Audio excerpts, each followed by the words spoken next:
வலியற்ற varicose vein சிகிச்சை எளிய 30 நிமிட செயல்முறை 7847045678. குற்றவாளிகளுக்கு பிணை கொடுக்க கூடாது. At least minimum charge sheet file பண்ண வரை பிணை கொடுக்க கூடாது. பல்வேறு சித்திரவதைகளை தாங்கிக் கொண்டு எம்எல்ஏவின் மகன் வீட்டில் வேலை செய்ததாகவும் அதற்கான சம்பளத்தை மட்டும் எப்படியாவது வாங்கிக் கொடுங்க என்றும் பாதிக்கப்பட்ட இளம்பெண் கண்ணீர் மல்க கோரிக்கை விடுத்த காட்சிதான் இவை. நான் படிப்புக்காக தான் அந்த வேலையே செஞ்சது. அது என் படிப்புக்காவது அது ஹெல்ப்பா இருக்கும். யாரும் ஹெல்ப் பண்ணலனா கூட நான் வேலை செஞ்ச காசாவது எனக்கு படிப்புக்கு ஹெல்ப்பா இருக்கும். நான் அவ்வளவு கஷ்டப்பட்டு வேலை செஞ்ச அந்த ஊதியத்தை மட்டும் அரசு எனக்கு வாங்கி கொடுக்கணும். வீட்டு வேலைக்காக சென்ற இளம்பெண்ணை பல்லாவரம் தொகுதி எம்எல்ஏ கருணாநிதியின் மகன் ஆண்ட்ரோ மதிவாணனும் மருமகள் மேலினும் அடித்து உதைத்து சித்திரவதை செய்ததாக எழுந்த புகாரில் அவர்கள் இருவரும் போலீசாரால் கைது செய்யப்பட்டு புழல் சிறையில் அடைக்கப்பட்டுள்ளனர்.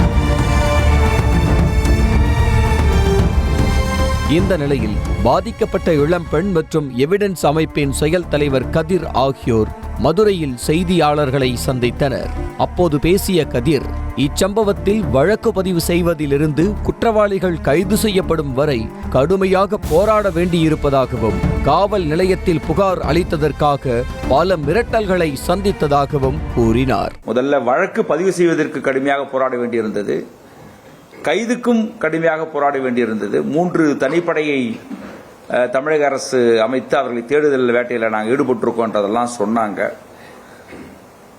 இதுக்கு இடையில கடுமையான மிரட்டலும் இருந்தது. அதனால தான் பாதிக்கப்பட்ட ரேகாவும் அவர் தாயாரையும் நம்ம உளுந்தூர்பேட்டையிலிருந்து மதுரைக்கு அழைத்து வந்து இங்கே நம்ம ஒரு 10 நாள் அவங்களுக்கு கவுன்சிலிங்கும் மருத்துவ சிகிச்சையும் கொடுத்து இன்றைக்கு அவங்கள ஒரு அந்த வழியிலிருந்து வெளியில கொண்டு வரணும்னு பார்த்தோம். கைது செய்யப்பட்ட எம்எல்ஏவின் மகனும் மருமகளும் ஜாமீனில் வெளியே வந்தால் ஆதாரங்களை அழிக்கும் முயற்சியில் ஈடுபடுவார்கள் என்பதால் குறைந்தபட்சம் குற்றப்பத்திரிகை தாக்கல் செய்யும் வரையிலாவது அவர்களுக்கு ஜாமீன் வழங்கக்கூடாது என வலியுறுத்தினார்.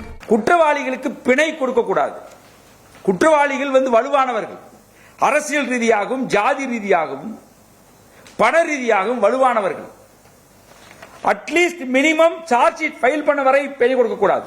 பாதிக்கப்பட்ட இளம் பெண்ணுக்கு அரசு நிவாரணம் வழங்க வேண்டும் என்றும் அவரை கொடுமைப்படுத்தியவர்களிடமிருந்து 25 லட்சம் ரூபாய் அபராதம் வசூலித்து சிறுமியின் கல்வி செலவுக்கு வழங்க வேண்டும் என்றும் எவிடன்ஸ் கதிர் அரசுக்கு கோரிக்கை விடுத்தார். தமிழ்நாடு அரசு இதுவரை எந்த நிவாரணம் கொடுக்கப்படல. எவிடன்ஸ் நாங்க ஒரு அமைப்பு கலெக்ட் பண்ணி 1.5 லட்சம் ரூபாய் அந்த பாப்பா கல்வி செலவுக்காக கொடுத்திருக்குமே தவிர கவர்மெண்ட் சைட்ல இருந்து ஒரு அசூரன்ஸ் கொடுக்கப்படல கல்வி செலவுக்காக. இதைத் தொடர்ந்து செய்தியாளர்களிடம் பேசிய இளம்பெண் எம்எல்ஏவின் மகன் வீட்டில் உள்ள தனது கல்வி சான்றிதழ்களை அரசு மீட்டு கொடுக்க வேண்டும் என கோரிக்கை விடுத்தார். ரொம்ப கஷ்டத்தை அனுபவிச்சேன். அவங்க அவ்வளவு சித்திரவதை பண்ணியும் நான் வேலை செஞ்சேன், ரொம்ப கடுமையா வேலை செஞ்சேன். நான் படிப்புக்காக தான் அந்த வேலையே செஞ்சது. அது என் படிப்புக்காவது அது ஹெல்ப்பா இருக்கும். யாரும் ஹெல்ப் பண்ணலனா கூட நான் வேலை செஞ்ச காசாவது எனக்கு படிப்புக்கு ஹெல்ப்பா இருக்கும். நான் அவ்வளவு கஷ்டப்பட்டு வேலை செஞ்ச அந்த ஊதியத்தை மட்டும் அரசு எனக்கு வாங்கி கொடுக்கணும். என்னோட டிசி மார்க் ஷீட் இதெல்லாம் உடனடியாக எனக்கு வாங்கி கொடுக்கணும். ஏன்னா அது இருந்தாதான் என்னால இன்னும் படிக்க முடியும், படிப்புக்கான மேல் படிப்புக்காக யூஸ் பண்ண முடியும். படிக்க வேண்டும் என்பதற்காகவும் குடும்ப வறுமை காரணமாகவும் தான் தன்னை போன்றவர்கள் வீட்டு வேலைக்காக செல்வதாகவும், ஆனால் அங்கு பலர் கொத்தடிமைகளாக நடத்தப்படுவதாக வேதனை தெரிவித்தார். தன்னை போன்றே இன்னும் பல்வேறு இடங்களில் பல சிறுவர் சிறுமிகள் சிக்கி தவித்து வருவதாகவும் அவர்கள் அனைவரையும் பத்திரமாக மீட்டு அவர்களுக்கு கல்வி கிடைக்க அரசு வழிவகை செய்ய வேண்டும் என்றும் கண்ணீர் மல்க கோரிக்கை விடுத்தார். என்னால இந்த கொடுமையை இதுக்கு மேலே எந்த குழந்தைக்கும் நடக்கக்கூடாது அப்படின்றனால சொல்லிட்டு நிறைய குழந்தைங்க இன்னும் கஷ்டப்பட்டுட்டு தான் இருக்கிறாங்க. ஆல்மோஸ்ட் எல்லா குழந்தையுமே படிப்புக்காக வீட்டில் கஷ்டம் அப்படின்றதுக்காக தான் போறாங்க. அரசு இதை பார்த்து குழந்தைகள் எல்லாத்தையும் மீட்டு அவங்களுக்கான படிப்பினை கொடுக்கணும்னு நான் கேட்டுக்கிறேன். வலியற்ற வெரிகோஸ் வெயின் சிகிச்சை எளிய 30 நிமிட செயல்முறை 7847045678. செய்திகளை உடனுக்குடனும் துல்லியமாகவும் தெரிந்து கொள்ள சப்ஸ்கிரைப் பண்ணுங்க.